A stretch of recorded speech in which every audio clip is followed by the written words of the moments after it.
Welcome to the Storied Outdoors. My name is Brad Hill, and I'm joined as always by my good friend and co-host Brian Gill. Today, we are joined by some not new guests, but past guests. We're so excited to invite back to the podcast Rick Burgess from the Rick and Bubba Show and Andy Blanks from Iron Hill Press.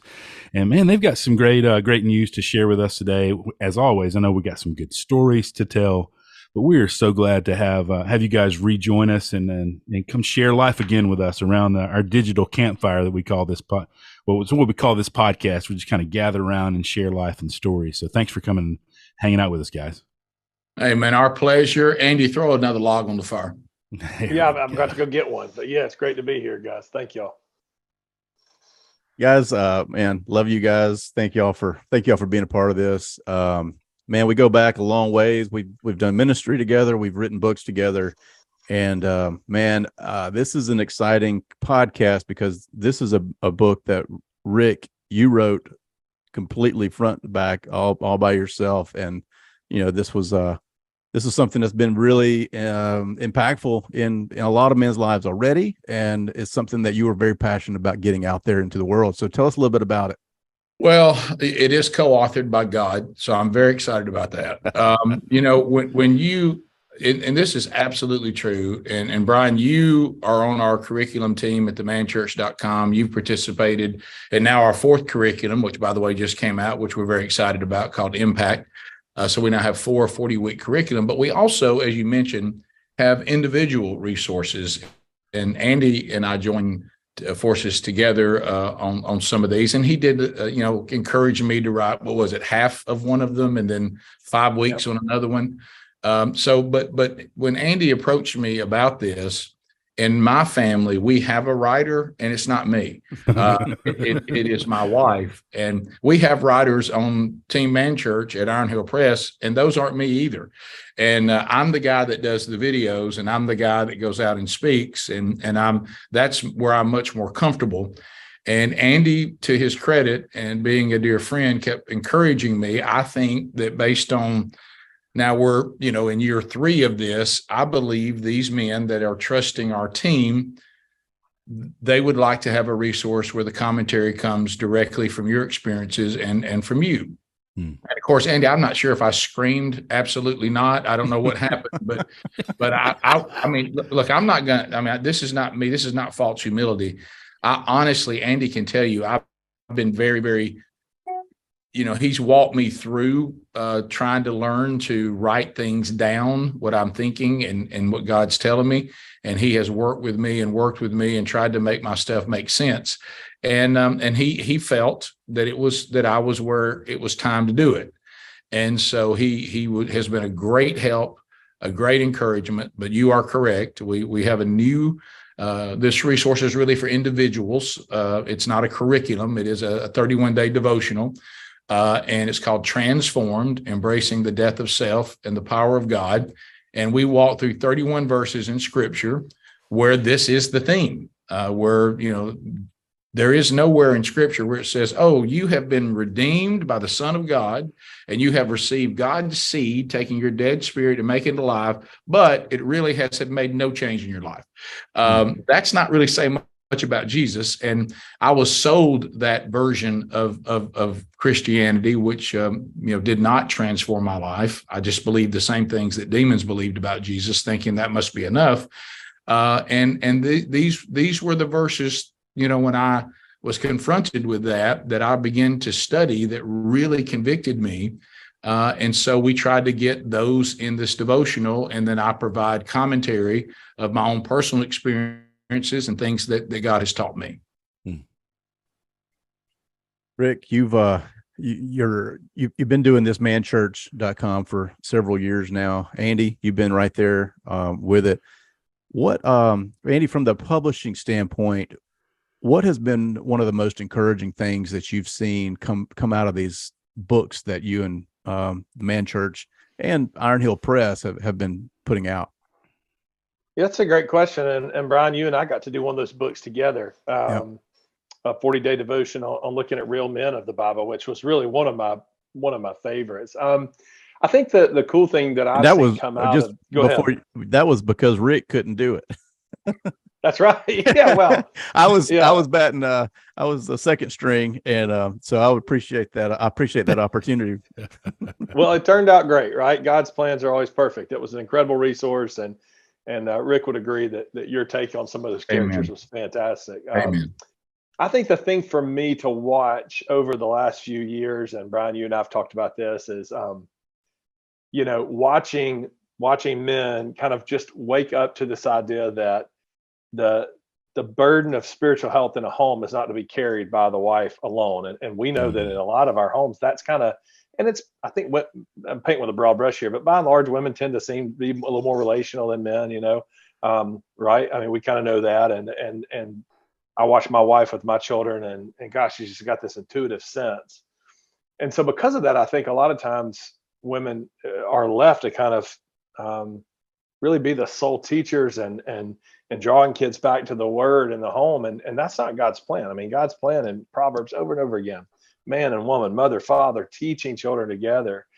I think a lot of the spiritual issues in our homes are because the moms have kind of been doing that by themselves because men just haven't kind of accepted that mantle. And I think one of the things we're seeing in this ministry is husbands kind of waking up, fathers waking up and saying, okay, I'm not carrying my weight here spiritually. I'm not the one sort of leading out here and setting the temperature for the spiritual temperature of our family. And we've seen men wake up to that. And it's crazy what happens. Marriages get better, right? Communities get stronger, churches get stronger, relationships with their children and father and mother get better when the dad looks at the mom and says, you're not doing this alone. We're doing this together. I think that's been one of the biggest things for me is just to see men kind of accept this idea that relational stuff, that the spiritual setting the tone in the family, that is never supposed to be mom over here by herself. That's been cool to watch. Totally agree with that. I'll give you two examples of that, Andy, that just happened. One of them, it's been about a year ago. The other happened today, and the day we're recording this. We had a husband and wife in the studio, and I looked and he had a Man Church shirt on. And I thought, oh, okay. And he comes over and says, hey, man, just want you to know our church is 8 weeks in to the pursuit of Christ-centered masculinity. That is our first 40-week curriculum that we put out based on our first How to Be a Man book with the same theme. And he said, we're going through integrity, which is one of our themes and one of our resources. And before he could even tell me, his wife almost gets in tears and she's standing next to him. She goes, this has radically changed my husband. This has radically changed my husband. And then he gets emotional.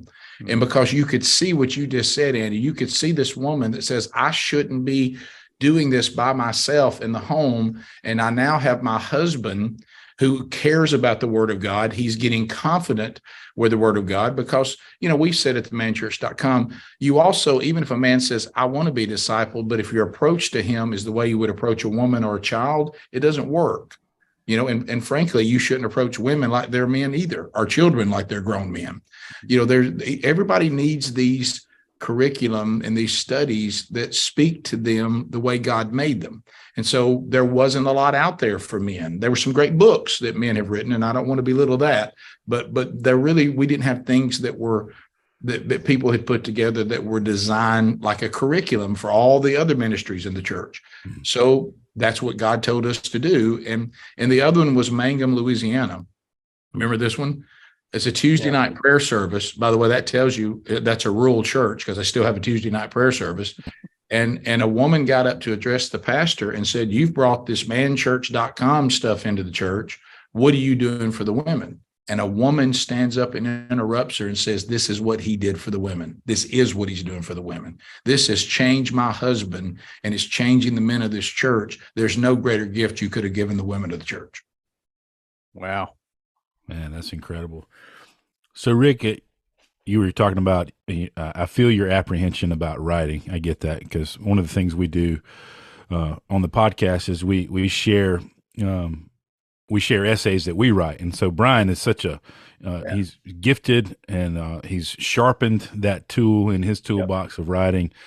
Me, not so much. You know, I'm a worship leader by trade and a pastor, but I hadn't written a lot of things. And so having that sort of apprehension to write anything down, I totally can identify with the way you feel about writing a book. And to think about writing a book for me is like, man, I don't know if I could pull that off. I know you're like me, like Brian's the one that helps me, edit. So for you, what was that process of, like, you're staring at this screen and that little thing is just blinking and it's taunting you.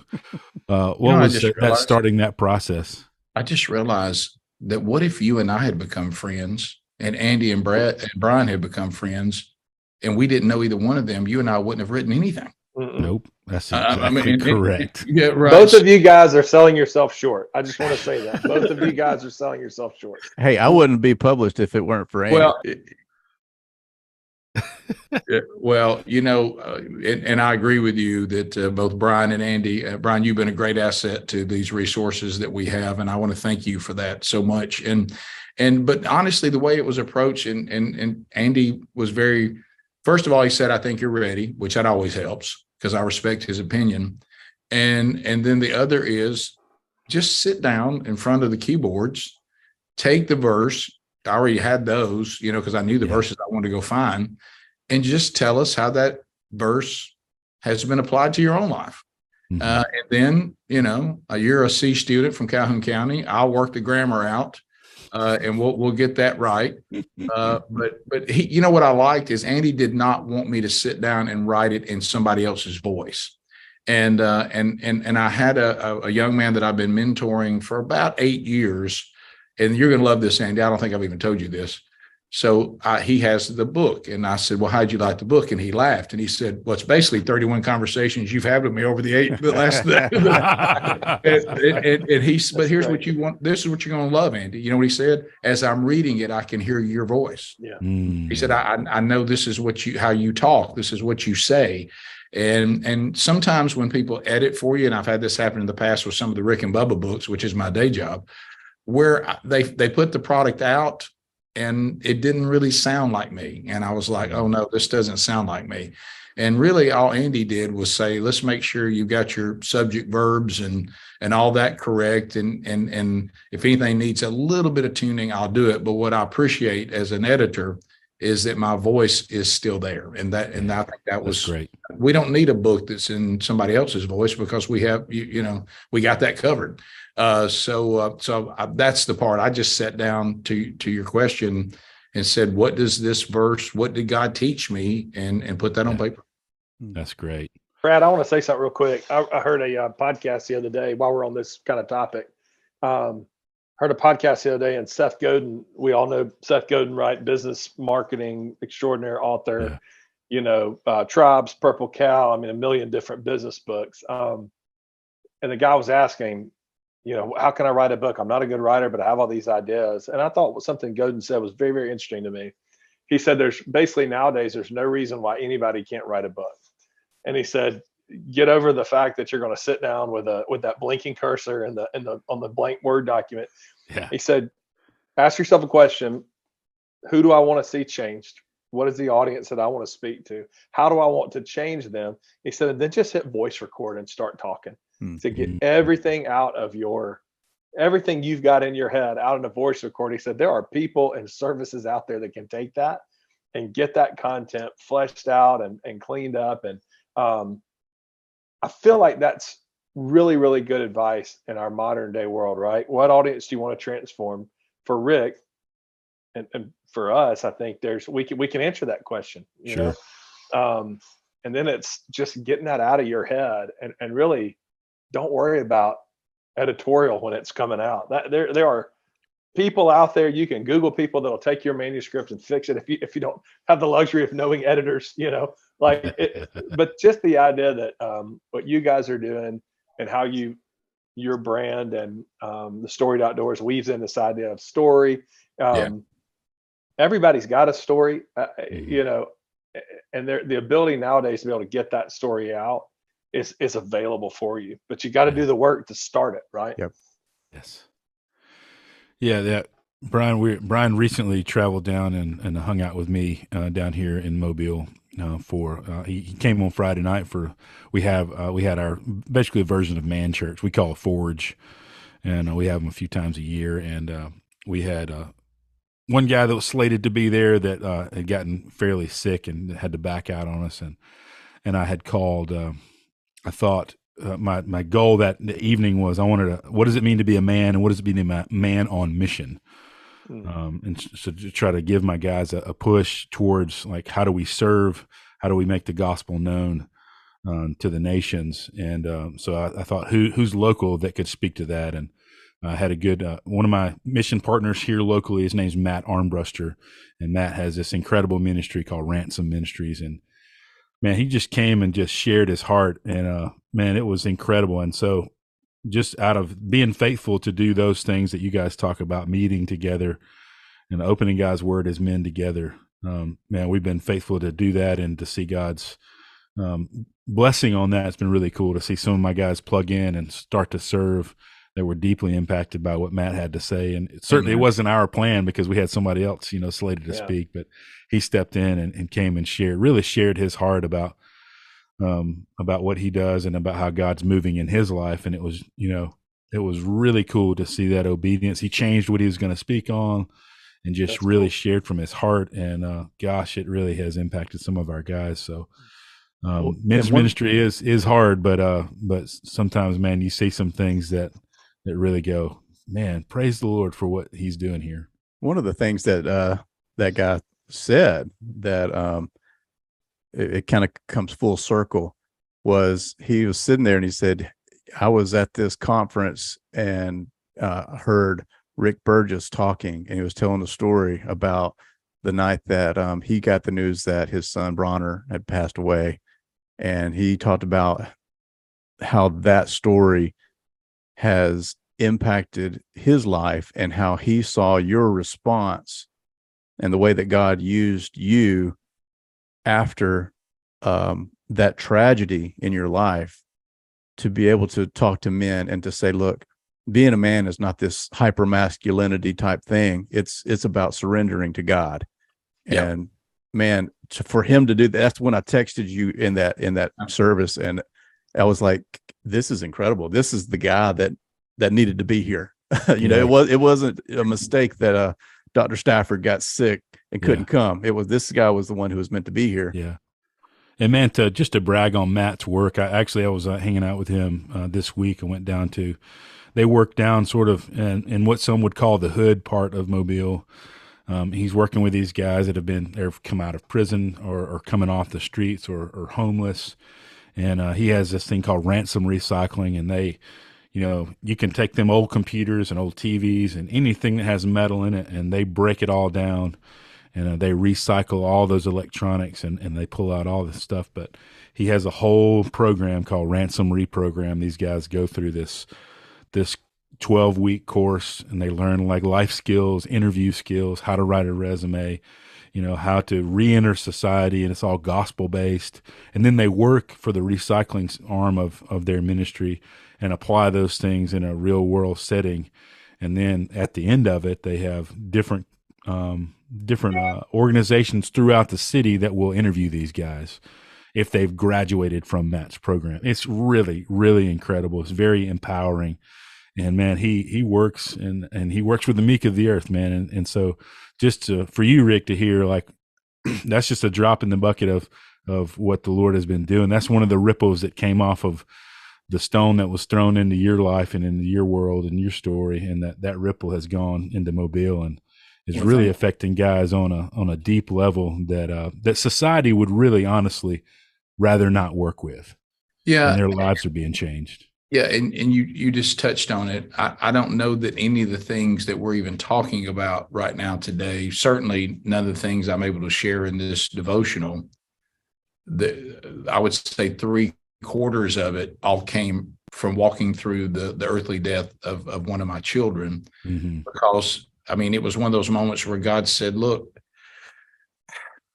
you got to trust me on this. This is what you need. And for me to be able to use you, your problem is not that you're not strong enough. Your problem is you're not weak enough. Mm-hmm. And I'm gonna have to do what I have to do to make you totally dependent on me, so you can truly be a man. And I do think this, even though I love that this podcast is about the outdoors, I love the outdoors. But even when people try to put these images in front of men, that this is what a man is, one who hunts and fishes, and one who played football, and one that can climb a big mountain, and one that can lift a lot of weight, and one that won bar fights, none of those make you a man. Right. What I have noticed is when I truly became a man, and that is being a follower of Jesus, that's what makes you a man. When you submit to Christ, because now that manhood he created perfectly can be redeemed. And so that's why this devotional says transformed.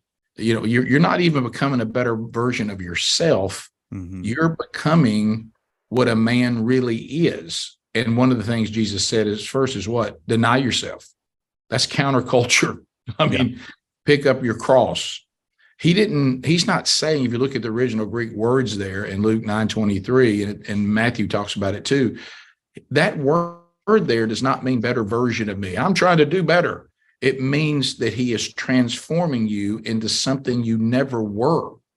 It's a completely new creation. And now you become Rick in Christ.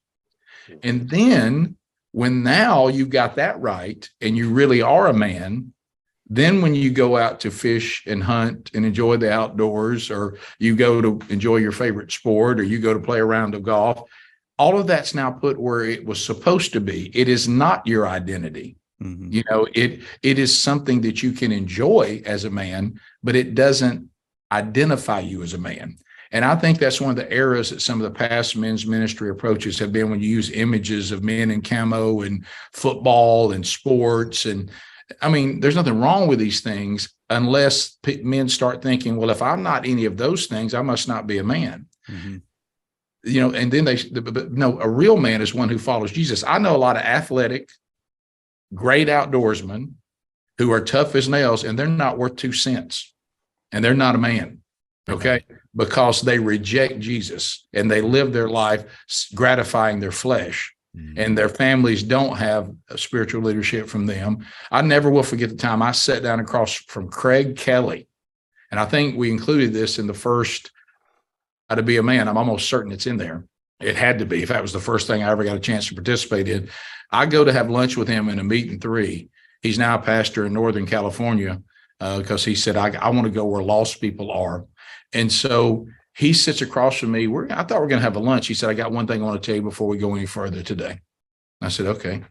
He said, whoever is the person that is discipling your children, whoever the person is that is the spiritual leader of your home, whoever that person is that is bathing your wife in scriptures, if it's not you, whoever that is a better husband and father than you are. And I thought, we haven't ordered. We haven't even ordered. We hadn't even ordered. And I was like, wow, Craig. And but you think I've ever forgotten that? And so, that's kind of the way we try to do things at themanchurch.com is, and when it's one of the things that God placed for us to use is, you want to know who we are? What do we say? Be a man, follow Jesus. Because when God became a man, that's the only time it's ever been done perfectly since the fall. What are either of you guys can share? You've been on a journey of men's ministry. What are some things that you guys have? You travel around a good bit. I know for these various events, you've come down and shared for our guys down here in the past. What are some adventure experiences that you guys have had in men's ministry when you've traveled around? I'm sure that's a huge bucket to pull. Yeah. Andy, how many times have we text back and forth to each other? Men's ministry. Yeah. There's nothing like it. You know what? I mean, you truly never know what to expect. How many times have we almost died en route to an event? Yeah. Well, we're going to go there. Was it Clarksville, Tennessee, or was it? You're talking about the plane ride. Oh yeah. I was thinking of the shuttle bus driven by the ex-con who almost killed us with that. I mean, literally. We almost drove into a Chuck E. Cheese about 70 miles an hour. Yeah. Where was that? That was in Arkansas, right? I was in Arkansas somewhere. Yeah. That was in, Oh, my yeah, but you almost goodness. died in a plane wreck. Yeah. Well, listen, no, Arkansas, we got to go there. So just what you were talking about, it's really the ministry that you were just speaking of, about how you go out and help guys that have maybe coming out of prison and this kind of stuff. Well, they had this type of ministry as well at this church. Well, we don't realize that. I don't even think he asked for permission. This guy starts telling us to get in the bus. He'll take us back to the airport. And before we know it, he guns it. I mean, he's going wide open. That thing gets up on, he starts cutting through. Oh, yeah. 2 wheels. Yeah. Didn't he cut through parking lots? And I mean, it was there was a moment where Andrew Varvutis, his legs have come up over his head. And Andrew's like 6'4" in the back of this truck, a church van, because I mean, he's going down wrong way roads, and we're kind of making fun of him a little bit from the back, whoa, Mario Andretti, that kind of thing, and kind of goosing him a little bit. And he leans over to Rick and he says, I've got anger issues. and then at one point, everybody goes from joking to I start getting subtle signals. Rick, honestly, I think you might want to do something. I mean, I think at one point everybody was like, I'm not sure this should continue. When we entered the exit of the Chuck E. Cheese, cutting through the mall parking lot doing 65, I thought I might not make it home to see my kids. Yes. And then another one, we get into an automobile to go to the airport. Andy, I think I was on this trip. I don't think you were with me on this one. And I find out pretty quick that the guy driving me doesn't know where the airport is. Problem. Yeah. And he looks, he said, you know where the airport is? I said, no, I've never been here. I've never been here. Yeah, you live here. And then, of course, the plane deal was that because we have a member of the team, Lee Moore, that will not fly anymore. This is not the last time Lee was on an airplane. That's the last time Lee. You won't do it again. Wow. And so, was it Clarksville, Tennessee, or was it? I think so. Okay, so keep in mind, this is what's funny. When there's a men's event, the people on the ground, man, they're excited. They can't wait till you get there, man. They've been planning, and this was a great event. Well, the pilot, we would find out later, he thought he could miss a storm. Mm-hmm. And let me tell all of you what you don't want to see. Okay. And this is on a charter plane. What you don't want to see is for the person in the co-pilot seat to turn around and scream, hang on. And that absolutely happened. I learned later, why he told us to hang on? They can hear the other planes talking on their headset. A plane called to the tower that had come through the storm we were heading into, asking for a damage assessment. Oh, no. Is my plane damaged? And so at one point, we start dropping out of the sky, and I look at Lee Moore, and there's just sweat running down his face. Next to me is back to Andrew Varvutis again, another member of our team. He has an energy drink that is splashed all up in his face. He's completely drenched in the energy drink. I've got a bottle of water that's gone everywhere. We are falling, and we're in so much turbulence that our heads are hitting the ceiling, seat belted in. And now we're getting bruised and we're getting cut. And Lee Moore looks at me and he says, I'm not afraid to die. I am not crazy about the process. And he said, are we going? Is this it, Rick? Is this? And I wanted to say no. I really did. Everything inside of me wanted to say no. And there's a lack of faith, and then there's just reality. Yeah. I look out and the wings are flapping, and I mean, all we got is lightning, thunder. You can't see anything. The pilot, I don't know what he's doing, because don't they fly by instruments? But there was something innate in him that he wanted to look out the front window.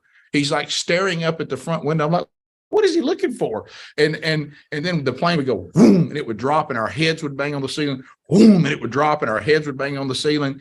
And we finally get out of it, and literally we're all drenched in various soft drinks, energy drinks, and water, bodily fluids. We're all. Some of us. Our official statement was, "I must have spilled some in my lap." That's what it was. That was our official statement. And so we keep in mind now, on the ground, what do you have? Because it's sunshine in there. On the ground, you've got, here they come. Here it comes Man Church. Here's Team Man Church. They got posters. Yeah. And we get off the plane bleeding, covered in stuff. white as sheets. Some of us are putting our face on the Kissing the we're ground. weeping. Yeah. At one point, Lee, I hold Lee Moore in my arms, trying to calm him. And I literally said to the church, I said, could you give us a minute? Just a second. Just a minute.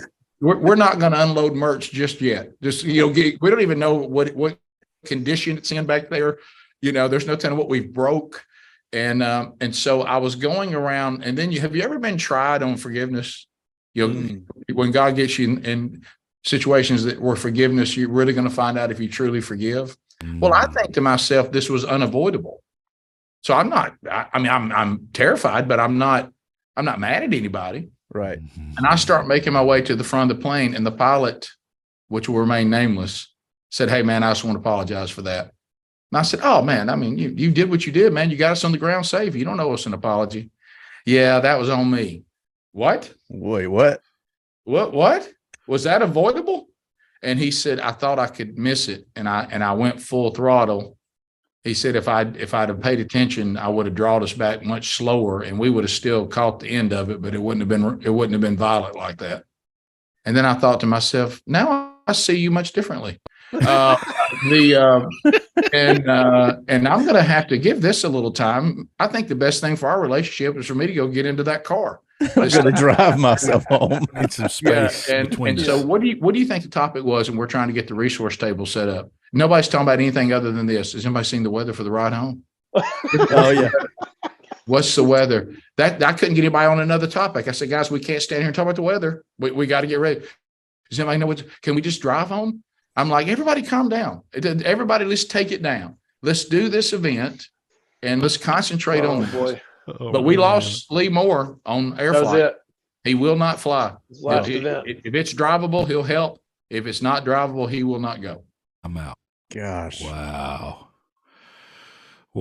You're like, it makes me think about that Ron White stand-up bit where he's on one of those flights and the pilot's like, similar situation, and he's like, man, but their engine went out, and he's like, how far is that engine gonna get us? And Ron White is like, right to the scene of the crash. We'll probably beat the paramedics by 10 to 20 minutes. Yeah. Let me tell you what was hilarious. Lee Moore had a great line when we got on the ground. We were in the car, we're riding. He goes, "I realized how close I was to being listed as 4 other passengers also died." Yeah. Oh gosh. Yeah. Nationally syndicated radio host +4. Plus four. Yeah. Unnamed. Unnamed. Yeah, that's Unnamed. right. Man. Oh, Man. that's good. Incredible. Oh, Gosh. Man, last time we had you on, Rick, we talked a lot about the farm and how that has been such a source of just a respite and an oasis to you and your family and so many others. Tell us a little bit about how that farm has been instrumental in healing and also bringing joy out of a sadness that is unimaginable. Well, and you guys know this. I don't even have to tell you this. I tell my doctor, and I can't get him to get on board, will you please do my checkup at the farm? Just come to the farm. If you'll come to the farm, you'll love my blood pressure. You'll love my heart rate. You'll love my health. No white coat syndrome there. No, I can honestly tell you guys, and I know you know this, as you guys talk about this all the time on the podcast, when my feet hit that turf at that farm, I can feel, Andy, you've been there, Brian, you've been there, you fished there. I just felt everything just calming down. It's all good. The Lord, I think I told you this the last time. I won't repeat this, but I'll say for those, the one thing that I will say, cause I always picture myself, I'm going to go there, baby. I'm going to get on my face and I'm going to pray. And I got a lot of things to talk about. 9 out of 10 times, the Lord would just tell me to be quiet. Just, hey, shh, you listen to me. This is down here. I don't run the list with me. Down here, I'm gonna run a list with you. I'm gonna speak to you down here because it's quiet now. Why don't you just listen to me? And I've learned to do that. But yeah, and I have an update. This is big. We are now planning, Lord willing. The drawings are being done. We have a little tiny farmhouse down there, and then we have another little house that we call Camp House.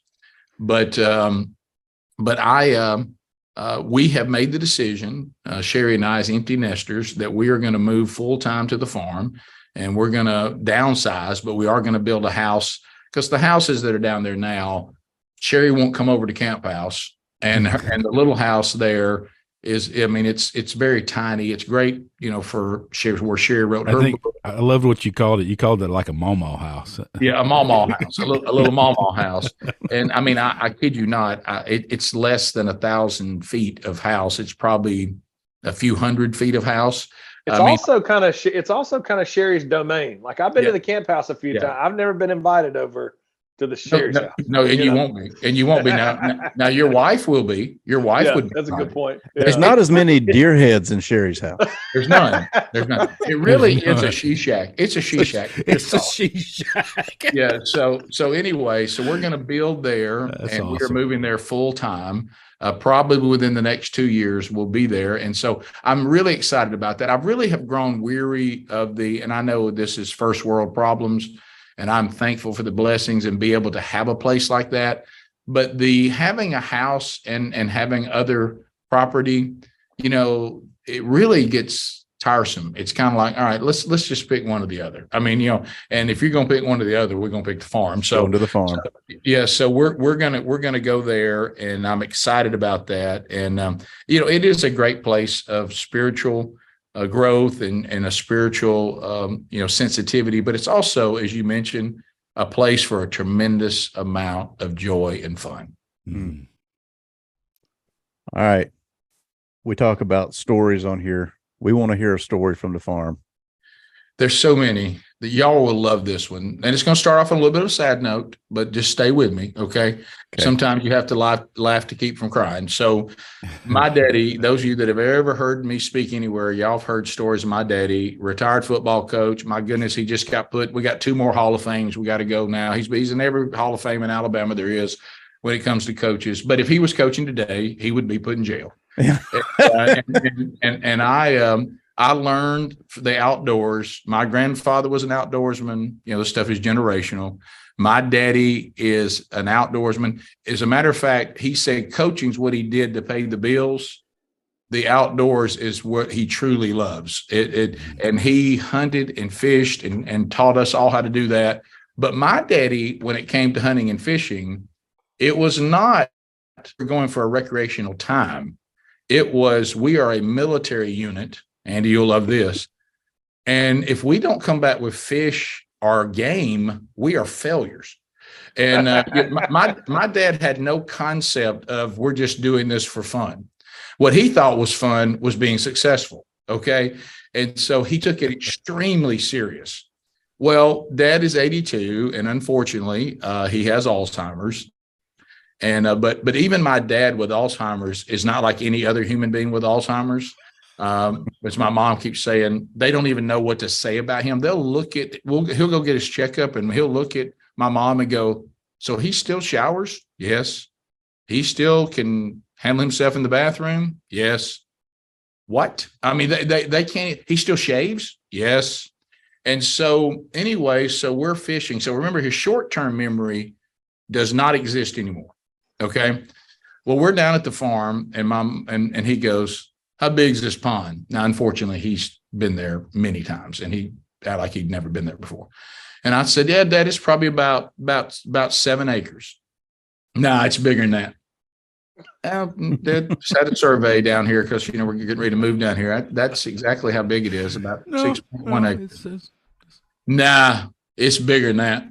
Tell you what, if I was going to fish this thing and nothing, whatever, I said, well, look, you want to go fishing? And my mom behind her goes, no. And I'm like, and I said, okay, Dad, just go over and take a look. And I said, what are you talking about?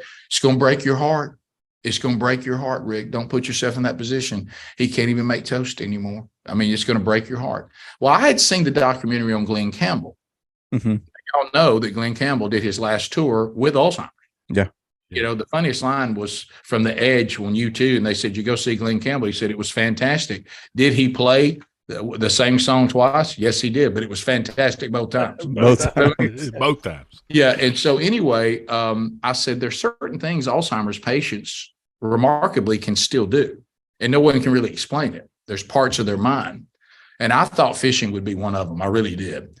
So anyway, so I knew we were in business when I go to the barn to get the rods. And he goes, "Them ain't my rods." And I said, "No, Dad, you're right. They're not. Where are my rods?" "Well, I've got them there, but they got old line on them." "What are you doing with my rods?" And I said, "Well, we're keeping them down here now." "Well, how am I supposed to use them if they're down here?"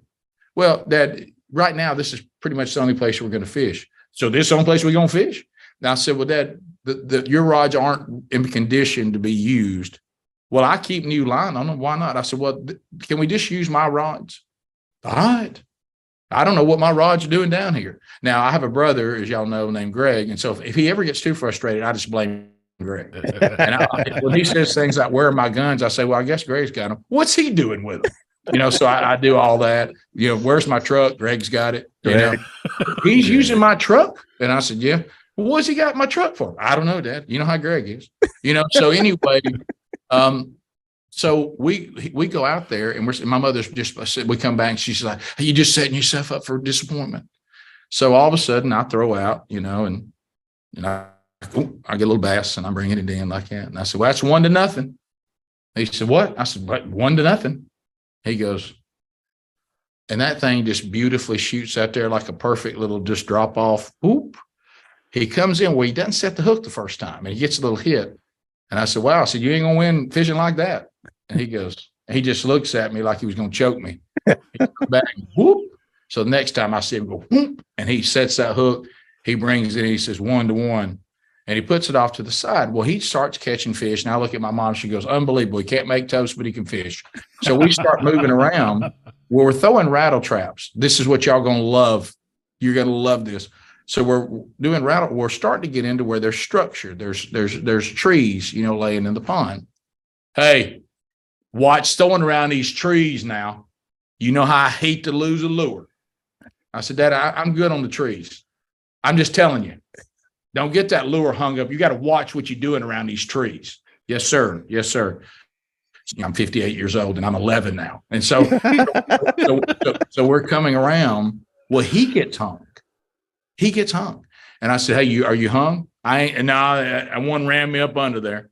"I tell you what, I don't want to lose this lure." Well, he starts trying to back it out. And I said, "Hey, Dad, just take my rod.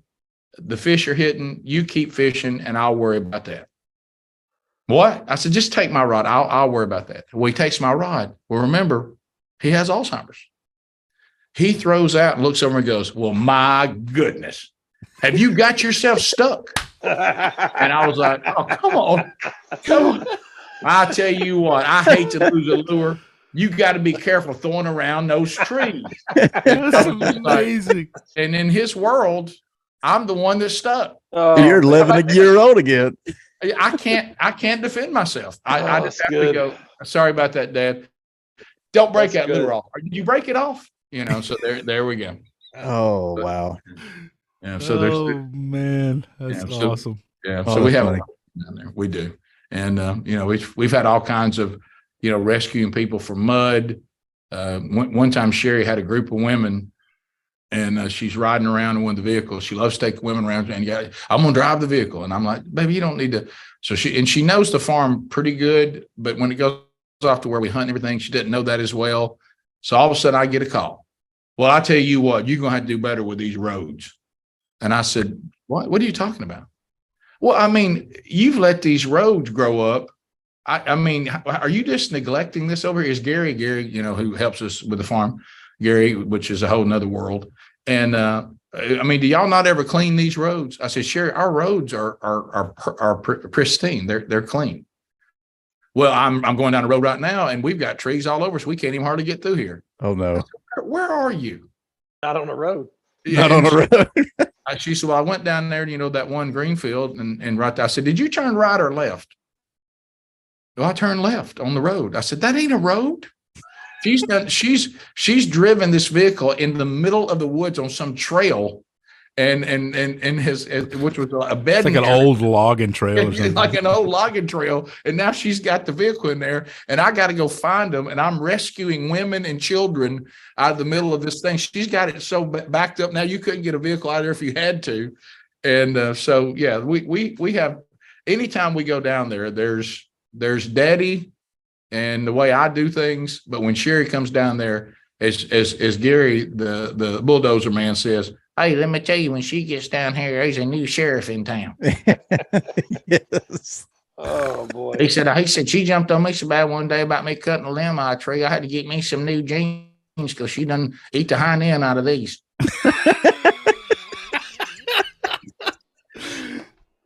If y'all only knew Gary, you would know that is the absolute best impersonation of another human being you'll ever hear. I can't tell on the show if I'm actually hearing Gary or if I'm hearing Rick. Like, I literally don't know. Like I was with Gary this week, and I was disappointed because his voice was not as good as I want it to be. Because in my head, I've got Rick's Gary. He doesn't sound like Gary. Yeah, I'm like Gary. You don't even sound like yourself, man. What's wrong with you? Hey, I don't know if y'all used my turkey call or not. You know, I talked about it on Rick and Bubba, and I mean, these people contacted me from everywhere. I sold 2 up there to Quebec. Quebec. And I said, where? He said, up there in Canada, Quebec.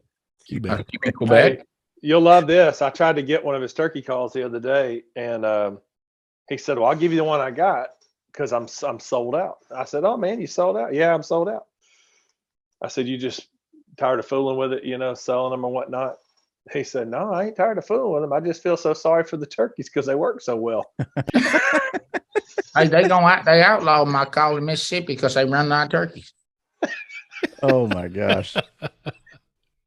Oh my gosh. Andy, you've been introducing your son to fishing, and become quite the fisherman. You sent me a picture of a fish that you caught in this skinny little water at the end of some cul-de-sac, and it was like this 5-pound bass. Isn't that what's great about fishing, though? I mean, seriously, like we were in 6 inches of water. I'm not exaggerating. I mean, we catching shell crackers and sunfish and brim on little crick hoppers, little top water, and that's what we like to do. We've got a place to fish, few places to fish, but he likes to do that. So yeah, I mean, we go back. I mean, it was maybe 8 inches of water. He throws back under a log, and I mean, we all know the story. The water explodes, and he's, his rods, his little spinning reels bent over backward. I mean, he couldn't even get it. The fish was so heavy, he couldn't even get it to the. But man, I tell you what, we sent that picture. I mean, we sat there in that creek, and he said, "Send it to Nana, send it to Nana. Mr. Hunter, send it to Mama." We were send it to Mr. Rick, send it to Mr. Rick, and I saw it. Oh yeah, so yeah, it's been fun. Rick said generationally, my dad didn't grow up doing anything hunting outdoor wise. Didn't do any of that with us. I had some real good friends that I'm still friends with that I would go hunting with, and y'all know my story. I had 3 daughters. My oldest one's a freshman in college. My youngest daughter's a freshman in high school. And we didn't think we could have kids anymore. The Lord had different plans. So we get pregnant for the 4th time, and this has been years and years since we were even worried about that.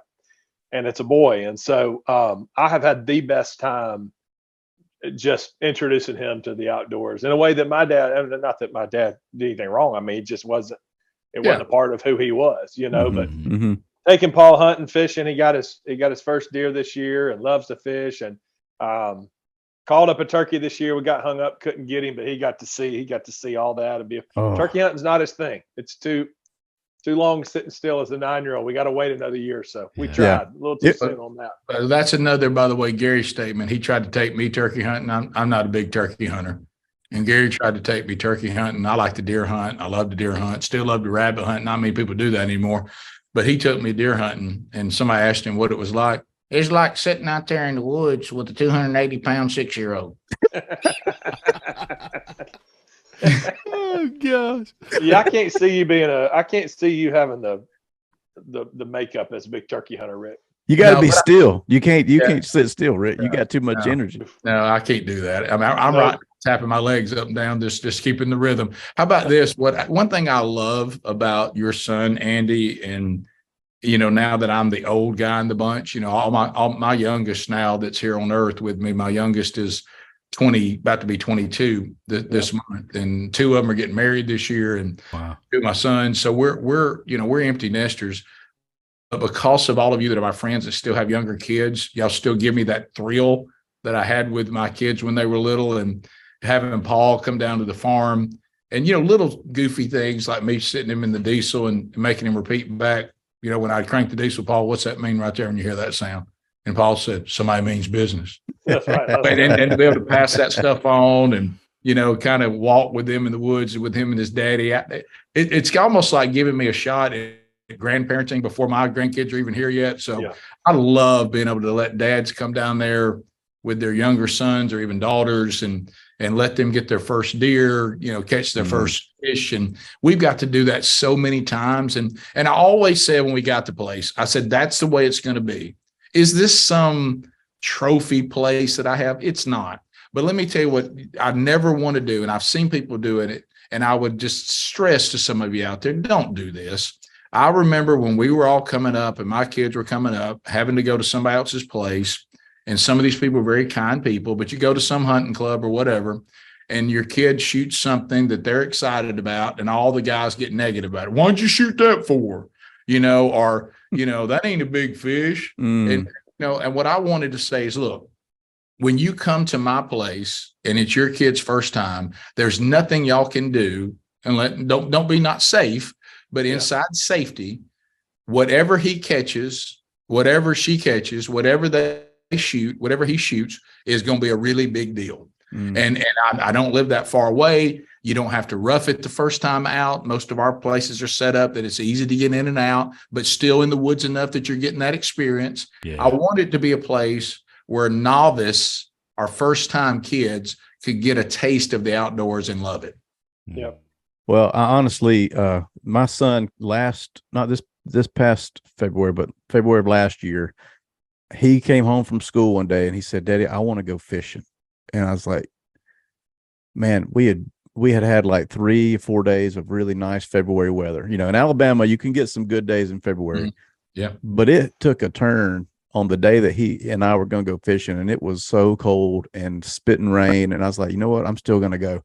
So I had talked to Rick, and he had told me how to access the property, and he was so gracious to let me go out there. So my son and I, we went fishing. We probably caught 7 or 8 bass. And to this day, my son always, he's an 8-year-old, he rubs it in of how small a fish that I caught and how big a fish that he caught. You ever caught 2 at once, Dad? Yeah, have you ever caught? He said, hey, you remember that time whenever I caught that big one, you caught that little bitty one? Like, yeah, I do. Yeah, I remember it now. Remember it well. But that place, Rick, and the way that you're using it and the way that just so generous with it, God's going to bless it for a long time, because memories outside of your family are being made and people are having great experiences. And just appreciate you being so generous with what God's given you. Well, and I think that's even exciting about Sherry and I going down there full time, because now, and Sherry and I talked about this, if you come to visit us in any way, you're coming there. And so we'll get to do even more of that, with our own family, but with friends as well. And I love that it's a large number of people. That was the place that they or their child got the first experience at either hunting or fishing. Wow.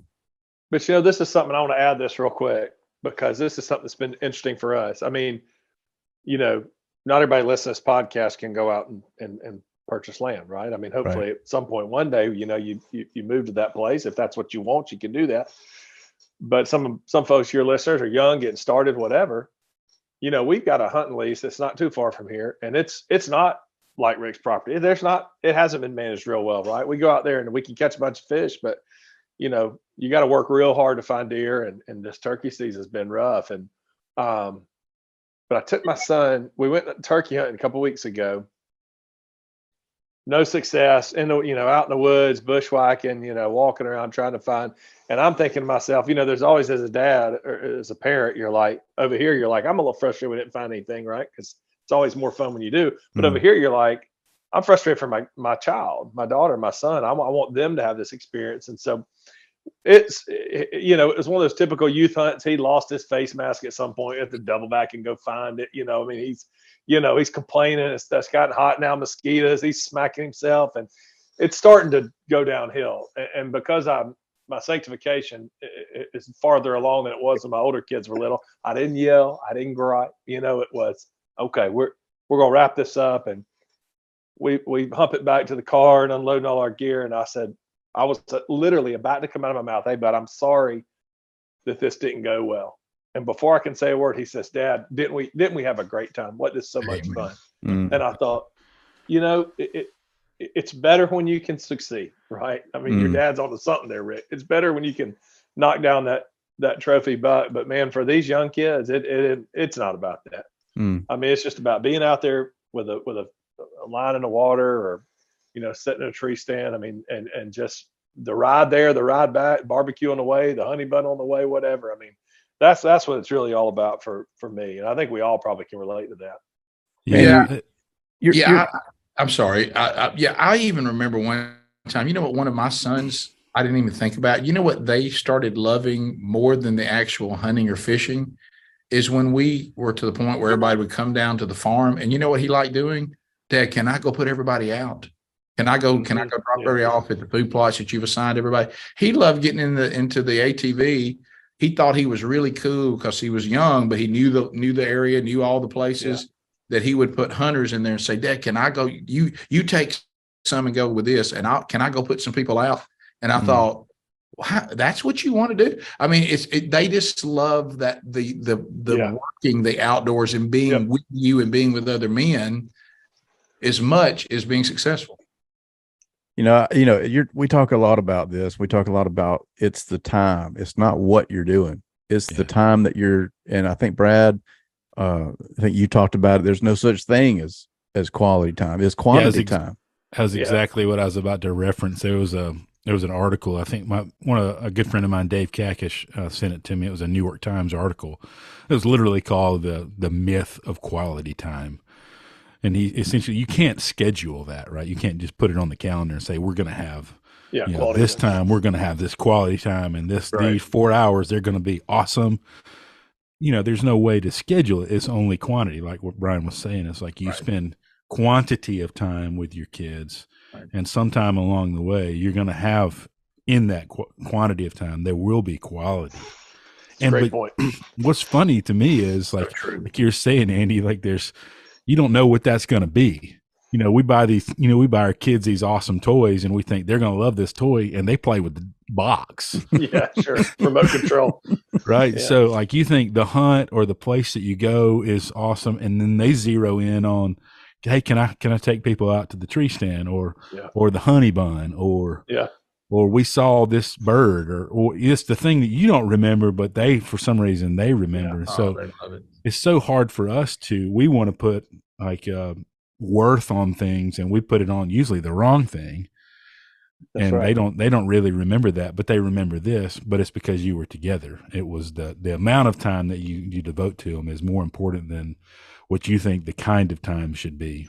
Yeah, it's so countercultural, it's so countercultural.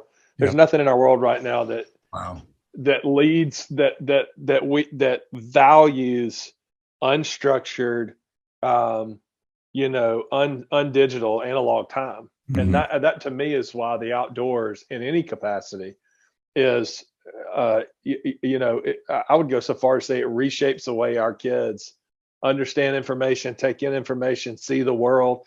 I mean, when you give a child the ability to get outside that little device that they press their faces in for 5 hours a day, you're changing everything about the way they see people and the culture. And we value it highly with our kids. I know the three of you do as well. And I do think it is remarkably different than the culture that they're surrounded with. And it's exactly right. What you both just said about quantity and about the time, and I think men use that quality versus quantity thing a lot of times to try to get some guilt out of their life. Yeah, it makes them feel better. Yeah. There's nothing better than quantity. And the line that I love is you guys know, and he's part of our team at Man Church too, is Rich Wingo. And he's kind of the dean of our group. And we all, if he says, jump, we ask Rich how high he'd like for us to jump. And he said it best. We were hunting one time and we were having a blast about some guys down at his place. And he had, we have a thing at our house called Camp House Breakfast at our farm.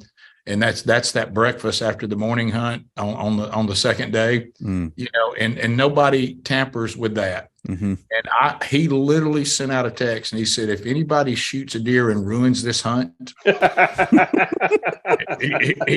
he said, you will have to answer to me. And, sometimes there's nothing that ruins a deer hunt more for somebody to actually shoot something. That's right. That's so true. Gosh. And we talk about going somewhere and going fishing, going to this pond, going to the farm, going to the woods. If you don't have access to that, put up a bird feeder in your front yard. Yeah, absolutely. I mean, my kids and I, we literally sat down on my front steps for an hour and watched a bluebird dad feed his babies in a bluebird box for over and over and over. And my kids said, I really liked watching those birds. And it's just it's an intro into outdoors. It's something that they can't do on the phone. It's something they can't do in a building. Right. No, you are so right. We have birds everywhere. We have these birds that come back and nest every year. We'll just sit there and watch them. But I'll tell you one thing that was funny on that is, Sherry, my wife, she doesn't mind the hunting thing. She's not that into it. But y'all going to love this. So Sherry loves little creatures and loves the outdoors and loves to watch the birds and all this. I come home last week and, everybody's moved out of the house except Sherry and me. So we have these bedrooms that were the children's that, she still keeps them for guest rooms. And one of them is on the second floor of the house and it looks out over the front yard. The windows do. So I walk up, guys, you're not going to, the two windows have been opened up. Okay. Sherry has across her shoulder a high-powered pellet gun, and she is standing there still hunting. She's turned the bedroom into a shooting house, and she's killing chipmunks. And I said, "What are you doing?" And she goes, "I've had it with these chipmunks." She goes, "They're pretty cute, sure, but I've had it with them eating the roots out of every plant that I plant in these flower pots, and then throwing dirt everywhere and tunneling." She was done. Yeah, and I said, "Are you still hunting is this a shooting house now?" And she was set up just like a shooting house, and she was firing down on the front yard. She was on predator patrol. Yeah, Predator patrol. Yeah, and I said, "You see?" I said, "See, you do like hunting." She goes, "Well, I can see this has a very strong appeal." Yeah, that's awesome. Overwatch over there, man. That's amazing. Man, what you guys, obviously there's always lots going on in your lives. Can you share like what a next adventure for each of you have? That could be anything, from a trip to, what's this afternoon, or maybe there's something with fam. Summer's coming up, so I'm sure everybody has adventures for the summer. So what's your next adventure, fellas?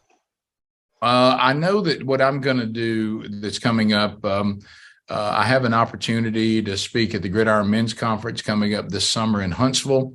Mike Pence is coming in and David Jeremiah, also Robert Jeffress. I was talking with Phil Waldrop, and he has me following the three people that I just mentioned. And I said, Phil, so what's up with that? Why in the world, who in the world is going to follow Mike Pence, David Jeremiah, and Robert Jeffress? And he said, well, I'm certainly not going to do it. And I thought, well, fine. And it's fair. So anyway, that's coming up. And also this summer, Sherry is going to Israel, my wife, with a group of women, awesome. And for a ministry opportunity. And I'm actually meeting her in France. So we're going to spend some time together. But, Sherry has always felt called, and actually is learning the French language to speak to them in their own language. Sherry has always felt a real pull to, she said the third world country stuff, we do that. It's certainly important and it's effective. She goes, but I think many times we step over first worlds, the places that have become completely godless, kind of like our country's becoming. But she said France is completely secular. There was no Reformation there. So when they rejected the Catholic Church, they rejected any church of any kind. And so she says, we got a chance to meet and go to France a few times. She's like, I just really feel called, and even French speaking Canada, same situation. But we're going to be going to France and kind of doing a combination of time together, but also, making the next steps and that call to try to reach and disciple, the French speaking world, which is something she really feels called to. So those are a couple of biggies. And of course, themanchurch.com, we've rolled out our fourth curriculum, which is called Impact, which we're real excited about for the churches. We have churches that have been doing our strategy. And they're getting ready for their fourth year. That's and awesome. So this will be our fourth curriculum. I know, Brian, you're involved with those study guides with that too. How'd you like that concept? The concept of coming into Second Peter chapter 1, when Peter says, you're justified. Our fourth curriculum, I know it can be used to reach people, but it's really designed for the discipleship and the sanctification, because Peter says, now that you've been redeemed, you still live in a world that has a sin nature. You still have a flesh that has a sin nature. Therefore, knowing this, you've been justified, but now make every effort to supplement to your faith these 7 things, so you will be fruitful, you will have impact, and you will not fail. Now, that doesn't mean you never do anything wrong. What it means is you're not going to be one of these people that compromises God and falls away. You're going to be fruitful, and your faith will have impact if you'll make every effort to supplement these things. And then we do every 5 weeks on one of those things. So it's called Impact. And so it's coming out. And obviously the devotional we're talking about today, Transform, making sure that we get that in the hands of as many people as possible. So that's kind of what the rest of my year looks like. So not a lot going on, really. Yeah. No, not really. What about you, Andy? What y'all got coming up? Well, the funny thing is we still got kids in the house, so we're running around like crazy people. But we're going to France this summer too, Rick, which is hilarious. Because we talk, I think, probably 5 times a day, and neither one of us has mentioned that the other one is going to France. So how about that? That's very funny. We've been trying to just a small detail. It is. We've been trying to get the kids overseas for a while, a big family trip, and COVID, complicated that. So we've been kind of gone out west the last couple of summers, but we're taking a plunge and doing the international travel thing with 4 kids. So Rick, we'll compare dates. Maybe a few of them can sleep with you and Sherry. So when are you going? We're going like those last few days of June into the first part of July. We're middle of July. Okay, good. So I'll let you run interference for us. Tell us. Yeah, make sure there's no strikes or anything like that. Well, yeah, we were going to Paris and they had that big garbage strike, and I felt so bad for people that had been there, and they said there's just trash all over the street. So hopefully that's been resolved. But we're not going there this time. We're going. Sherry wants to go see the lavender. So wherever the lavender is, that's where we're going. I don't know what the name. Provence, probably that's Provence. That's it. That's the one. A good one.